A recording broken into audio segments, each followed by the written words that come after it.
Well, hello, and thank you for joining me again. We're about to close out the letter B in our B.A.R.S series. We're talking about this particular week, and it looks like it may be going through possible three different parts, but we're going to let it roll. I want to welcome you for those who need best practices credits.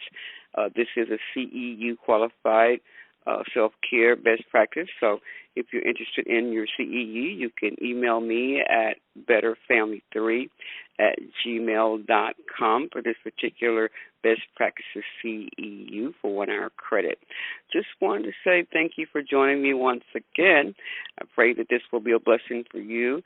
Definitely been one for me to be able to revisit some of these lessons. So I wanted to jump right into our lesson, and so excited to talk about this particular one for emotional fitness. You know, as I began to prepare for this particular one, I was really, really moved and reminded, yes, we need to talk about this, especially for those who are prophetic people and those who, have a lot to talk about, those who want to give their political opinions and everything else, who you vote for, what you believe in, from birth control to abortion, and, what you believe intellectually about Scripture and so on, and so this particular boundary is intellectual prophetic. And so we're talking about the intellectual prophetic boundary. And this refers to thoughts, ideas, opinions, any type of healthy intellectual boundary.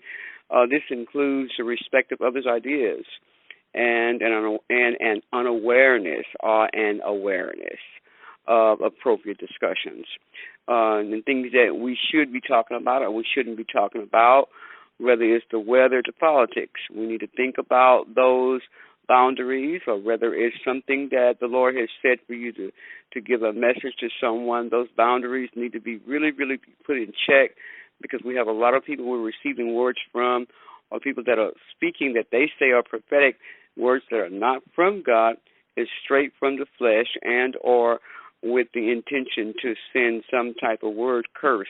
And so we have to be very, very careful about our intellectual and prophetic boundaries. So the intellectual boundaries are very important, because when they're violated, or when someone dismisses those, or try to belittle you, or take your words and twist them, or try to make you feel that what you're saying, the way you're saying it, or it's not intellectual enough for them, I think it's very important that we pay attention to those, because many people have been hurt and crushed for these little small foxes that spoil the vine and relationships. So let's talk about emotional fitness first. As I think about emotional fitness, I think about, these three main areas of our emotions that drive us every day in making decisions to what we're going to say or what we're going to do. And these three main ones is love.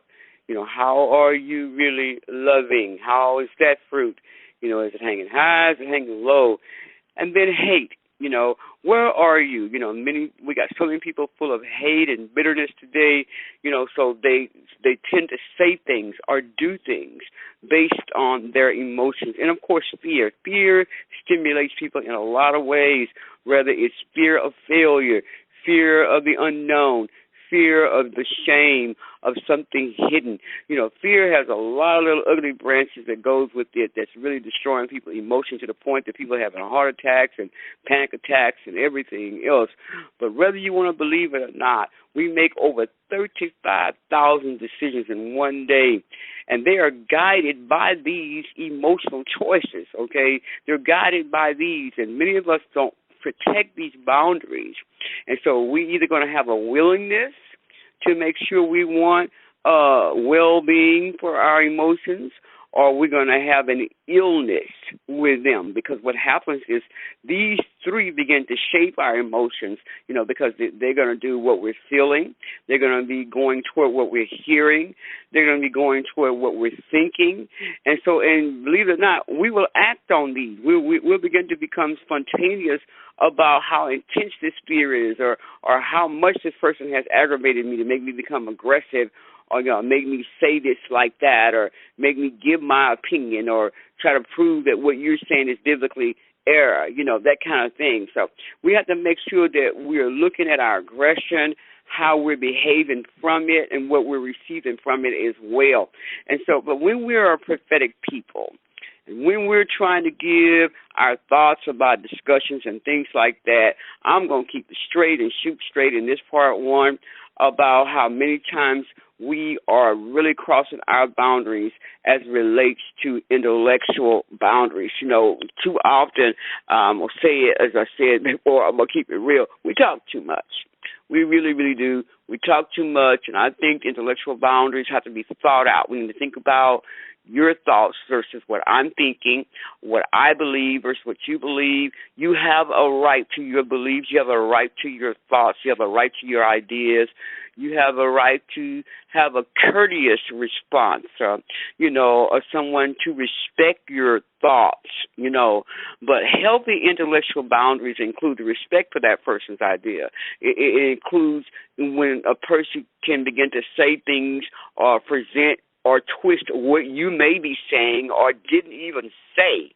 They try to violate your thoughts or shut you down or dismiss or belittle that. It becomes very disrespectful, okay, or put you in a conversation that you didn't say or turn around and put some words in your mouth or even get a conversation going about something they believe that they feel that you were thinking or they feel that you're behaving about. And I think it's really not good because now you have taken what you're thinking and your ideas and you become very disrespectful and you become, in a position that people don't want to respect no more. They don't appreciate you and they're not willing to even dialogue with you or converse with you because they don't believe that what you're thinking or what you're getting an understanding about or thinking of that you are right about is important anymore. I don't want to preach. But healthy intellectual boundaries also mean that you're going to consider whether or not it is a good time to talk about something too. Sometimes people are always ready to give their 2 cents in a nickel in situations because they figure they're intellectual about it, they know more about it or whatever. Like I always say on these messages, I'm not here to talk as though I have arrived on anything. I bear correction. I bear even for someone to tell me, because though I've been in a lot of places, the Lord has given me great experience and wisdom and things, I do understand that I may need somebody to help me understand something better too. But I believe that what is wrong with us today is that we don't want to think, and that's the wrong word to use, not what is wrong, what has happened to us, not wrong. What has happened to us is that we have been in positions so much that what has happened to us, we have these little post-traumatic times that come up in our lives, and now we're ready to lash out or go after whomever may try to put us in a place that makes us feel that we're in a threat position about what you're saying that I'm not or that I have said or done. I don't want to preach. But this sounds kind of familiar. I know it does. Because one of the things I think I want to point out with this before I get into the HPS, that highly sensitive person, where a person is just very highly sensitive about things or they're very prophetic and the people don't want to hear it. This sensitivity when someone has HSP is another, I'm saying it the wrong way, HSP, which means that they're highly sensitive people, means that this person they have a feeler, that they can feel these situations or these individuals that are around them, and or they can see, and that's one of my blessed gifts that I work in both of those realms by the Holy Spirit. That I'm a very highly sensitive person, and I'm a feeler, and I'm an empath. That I'm very empathetic, So people will try to play people a lot that are very prophetic people. They'll try to walk over them or try to talk around them to make it appear that they're there to support them and things like that. But a real good seer, they can see those things. But the ones that I think that are working in the boundary area the best, that they're using wisdom, they don't talk. They watch. I don't want to preach. They watch. as the old folks say, let them keep moving right along, and I got my eyes on you. So that's what the gift the Lord has given me, and that is to watch and pray so that I can see. And I think it's very important that we see, the prophetic people, that we don't talk too much, too soon. Okay, and ask God to show you where are you in your emotional fitness in these three realms of love, hate, and fear. And I think this is why a lot of people do what they do as far as getting information out. Now, I wanted to share a couple of things that I think as far as respect versus opinion and stuff like that, because we do have different, and everybody do have an opinion. Okay, that doesn't make you right, but we do need to think about talking. We need to think about what we disagree about, what we need to do to make sure that we watch our boundaries, things that you know, and things that you see or hear, so you don't want to let people belittle you like that because you just always running your mouth and always giving your opinion about something, when sometimes God just wants you to be quiet. I can see if you're seeing somebody going in the ditch and you want to tell them, no, that ditch right there got a hole that you'll go deep down in and watch yourself. But when you just want to always give your opinion because you know a little something, this is the reason why a lot of people don't like to be around people that are highly sensitive or feel like they got a whole lot of intellect about something, when in actuality what they're trying to do is get out something. Okay, they're trying to get out that part of them that may be an empath, where they're loving and nurturing, they want to help, or, they're trying to get out that they're a hater and a faker. And so they want to act like they're there to help you or act like that they care about you. Really, they want to give their opinion about you or a situation about somebody else and say it about you or about them, concerning you or concerning them and you. So they're going to do a hate or fake move, or they have a spirit of fear about something that they're trying to cover it up with this boldness of this intellectual way to appear that they have it all wrapped up and all together. I know I'm talking to somebody. But I want you to think about how would you love to talk to someone who don't want to talk to you about a matter, there's something that they don't believe in what you have to say. They don't think that you really know what you're talking about. Okay, or you sitting down at dinner with someone and they're talking and rallying on about something you don't even want to hear, or they got you in the middle of a conversation you don't want to be in, but yet you decide that they all are acting like they're silly or the conversation is not making any sense. So because your intellectual self, you want to go ahead on and make sure everybody understands that what you're saying is dumb, and so let me give you some wise intellectual counsel. But what I want you to understand is that we can talk about a lot of things, and some things we may not feel that they're fair or they're not getting to the point that you really want them to get to, so that you can get your point out, or maybe it's a good idea or it's something that you thought about that you want to do, and then the person say, I was thinking about that too. God showed me that too. And actually what they did is they heard the intellect part about where you're going with something, and so now they want to steal the idea, or they want to label as though God gave them the vision. I know I'm talking to you. We have that going on every day, where people will literally take an idea, take the intellectual thought, or take words that you have written and say they wrote it, and actually today the laws of the land gives them that right. They'll take stuff you wrote and turn around and rewrite or put something there and call it that something that God gave them. But they took those intellectual rights from you because what their goal is to be impressive or to look smart or to look like this is something they did. Now, they may have had an idea, maybe added to it and made it even better. But the principle of the matter that I'm getting at is here is intellectual rights was taken from you and stolen because they really wanted to be able to be the one. They wanted to make sure that they looked really good or that they came up with the idea. So when we talk about something, things that are not right or not fair, or there's a good idea, or you trying to avoid the conversation to keep the person from stealing from you or getting on your nerves or whatever the conversation about, because you are a highly sensitive or prophetic people who really, really feel that they're trying to come back or come against you because of the way you think prophetically, or the things that seems, more important to you than what they feel is important to them. And before you know it, there you are. You're in an argument, or your name is mud. Okay, so I'm saying all this so you can think about who are you talking to about your business. People that are spiritual people, many of us think that we can tell people everything, or especially those who we feel that are in the Christendom, we can talk to them about everything because we feel they understand. But really, they don't understand. They don't understand everything that God has given you to do because many times we're not discerning them by the Spirit. Many of the people that we talk to as far as sharing information, thinking about how you're trying to deliver the message, many times we don't get it out the way it should be taken, whether it is delivered.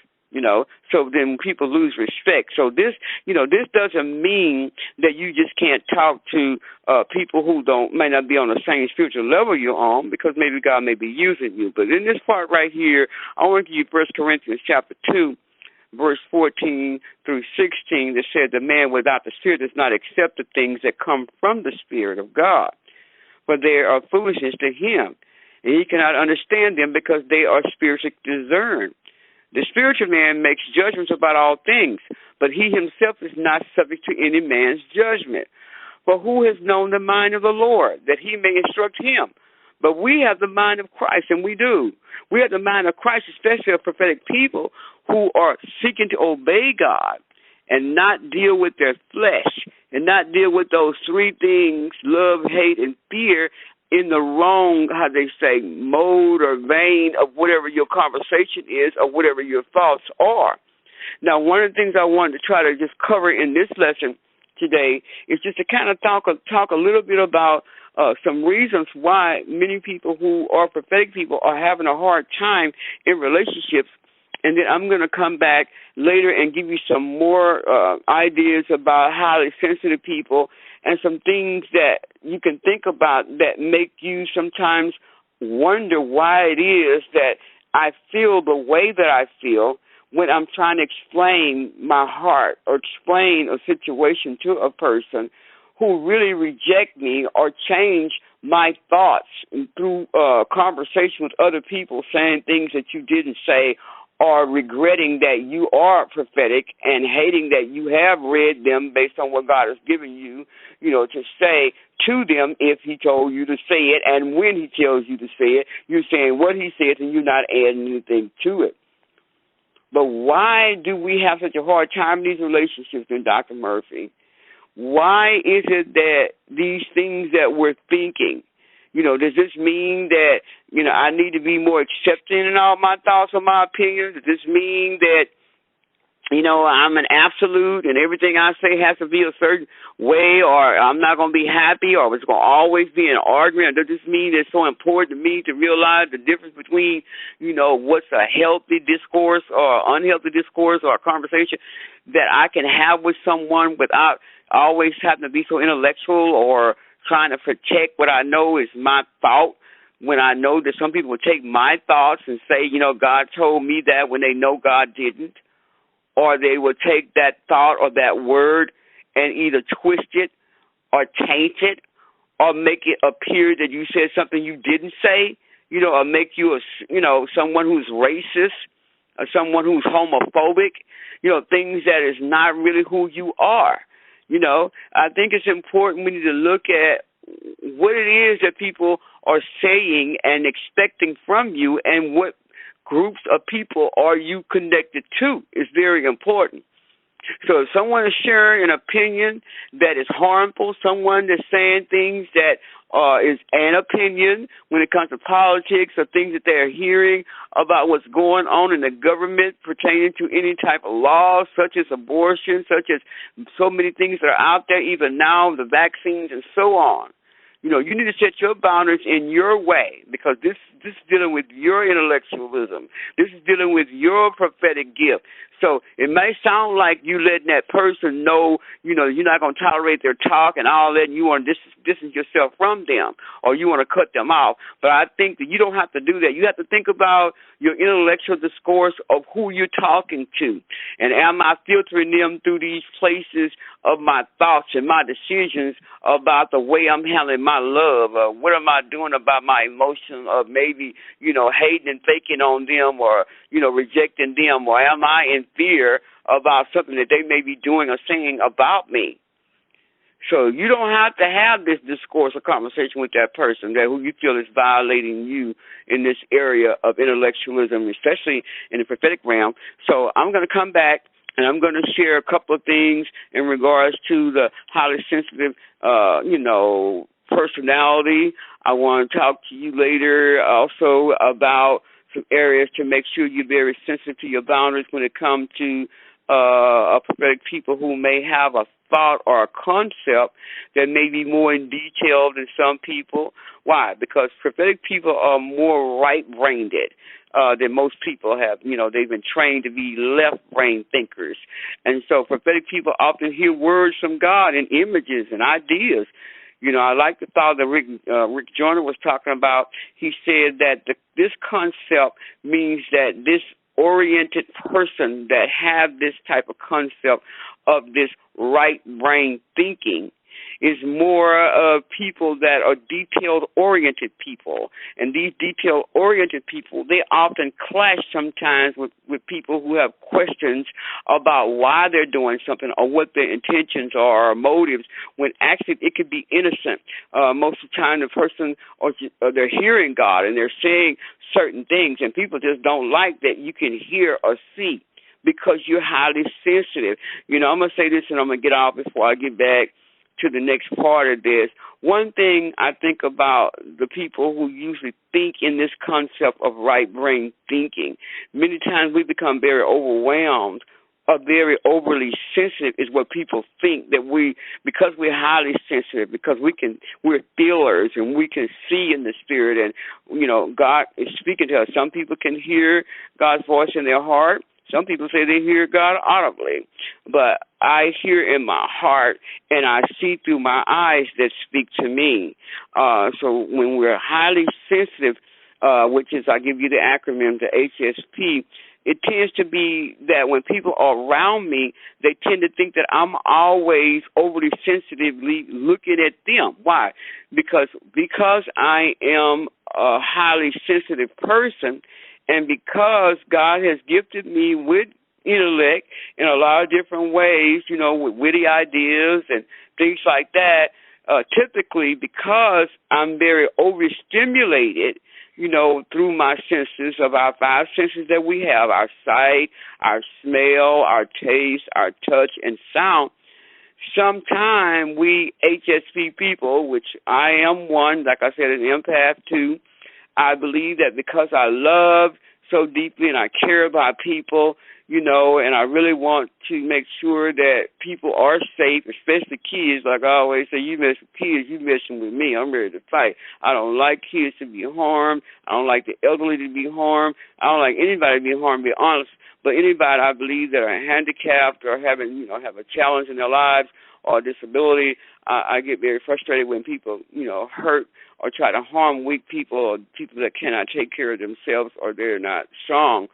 So, but because I am an empath, and very highly sensitive as a seer, some people may find that some of these senses that I have, especially me seeing, my sight sensor, these particular two senses kind of overwhelm me sometimes, particularly my sight and my touch, my sight and my smell. Now, my sight and my smell overwhelm me sometimes because, yes, I can smell a demon when it's in a room or in a house, or, even if I go somewhere and I know that there's something around me that's dead, or the life is full of demons, or a demon is somewhere or in the midst, I can smell that, and it is gross.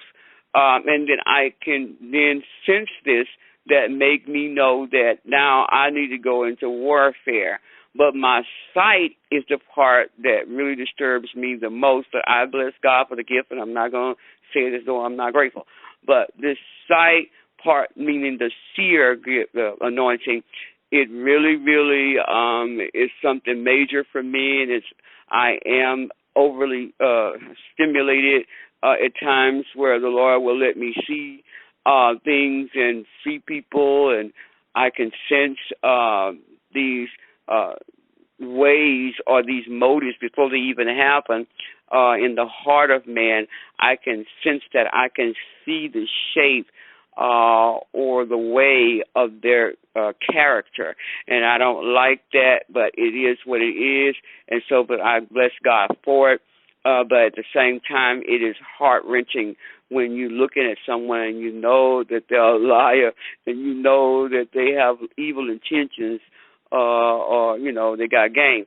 And so I believe that when we have this intellectual, highly sensitive type of sensing or feeling, I believe that a lot of people will have a lot of problems in relationships, and this is the reason why you have to watch your boundaries, especially when you're talking too much and sharing too much information. We'll come back later and talk a little bit more about these senses in part 2. We'll talk a little bit more about how critical people can be because they don't like that gift that's upon you, and how they get frustrated because you're sharing things that are happening. And many times people know that what you're sharing, it is true, because now they're wondering, what else do you see? What else do you know that I am trying to keep covered? But remember, the Bible clearly tells us there's nothing going to remain covered that God don't already know about it. It shall be revealed in His time. It is just a matter of time. God bless you. I pray this has been a blessing to you, and I pray that as you begin to go through this particular series on the intellectual boundary in regards to the prophetic and things that you write or words that you speak or things that you actually design, I pray that God will help you to be very sensitive not only into what you're doing but who you're connected with. Remember what I told you earlier on. Many of these people who we think that are spiritual, they are not. The spiritual man makes judgment about all things, so we can't judge that. We have to judge the spirit by the spirit. But he himself is not subject to any man's judgment. Okay, so we need to remember Holy Spirit does the final judgment, but we have to try the spirit by the spirit. Got to go. We'll talk soon. Stay tuned. Please share the message.